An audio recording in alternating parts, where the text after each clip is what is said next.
चंद्रपूर जिल्ह्यातल्या ताडोबा अंधारी व्याघ्र प्रकल्प पर्यटनाचा हंगाम सध्या तेजीत पाहायला मिळतोय। दिवाळीपासून डिसेंबर जानेवारी मधील सुट्ट्या आणि नवीन वर्षानिमित्त ताडोबा गाभा क्षेत्रामध्ये पर्यटकांची चांगलीच पसंती पाहायला मिळते। यंदा मात्र बफर क्षेत्रात सुद्धा पर्यटकांची चांगलीच गर्दी पाहायला मिळते। वन्यप्रेमी प्राणीप्रेमी याचा चांगला आस्वाद घेतात।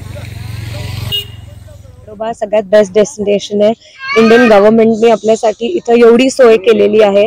मी आरती बाफना चॅम्पटाउन तर्फे सगळ्यांना रिक्वेस्ट करते की तुम्ही जेवढं येऊ शकता इथं येऊन टुरिझम जास्त आपण वाढवायला पाहिजे। आम्ही थंडीच्या दिवसात इथे ताडोबाला फिरायला आलेलो आहोत।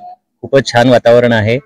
सगळ्यांनी थंडीच्या दिवसात जसा पर्यावरणाचा अनुभव घ्यायचा आहे तर वनांची आणि वन्य प्राण्यांची काळजी घेऊन सगळ्यांनी इथे यावं आणि खूप छान वातावरण आहे। बफर झोन मध्ये असताना सुद्धा इतकं चांगलं सायटिंग होतं असं कळतंय।